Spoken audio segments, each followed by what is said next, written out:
Hi, I'm Mikey Dread, and this is Bowling Science.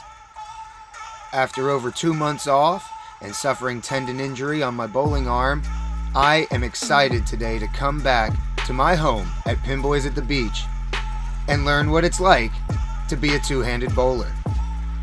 This is the beginning, and actually here is my very first shot, officially as a dedicated two-handed bowler. I hope you guys enjoy following this transformation with me over the following months. Let's see how we do.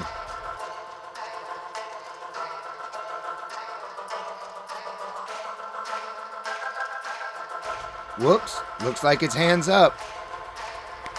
My entire radical arsenal is currently being plugged and awaiting an accurate axis point and tilt measurement from today's events.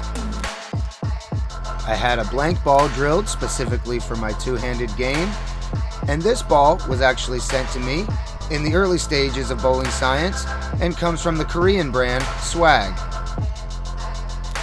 It definitely took me more than a few shots to get my ball speed up and get my feet far enough left, as the lanes were fairly dry. But after a few shots here, you'll see that I start to get more comfortable with this new two-handed release, and I get more comfortable getting my feet further left and learning what it feels like to target on the lane as a two-handed bowler. Turns out my axis point, two-handed, is 6 inches straight across, and I have 10 degrees of axis tilt as a two-handed bowler. My rev rate ended up right at about 500 RPMs, and most of my shots today were around 14.5 miles an hour at the back of the lane. I hope to get my foot speed a little quicker and learn how to create a little more ball speed consistently and effectively as I grow as a two-hander. But this is day one, and I am just so excited to be back in a bowling center playing the sport that I love. How many of you at home have made the switch from one-handed to two-handed bowling? Let me know definitely in a comment below if you've been through this, as I'm looking to learn and grow from other two-handers. Now let's see what the hitting power of two-handed game is all about.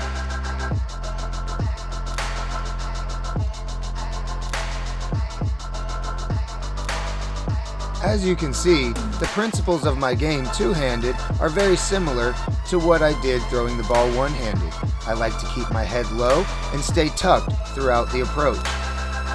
I also try to feed the ball into the swing smoothly and accelerate the feet after the ball gets into the swing.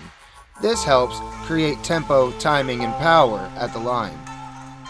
I think the biggest adjustment to get used to with the two-handed game is that the swing has a much shorter lever arm.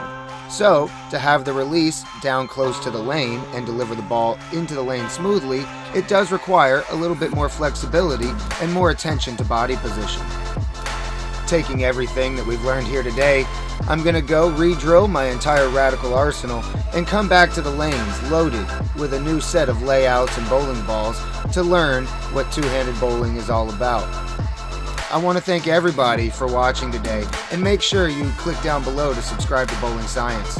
If you want to support the channel further, check out the Patreon link at patreon.com/bowlingscience. Here, you can join the lab and get access to exclusive content from me, Mikey Dread.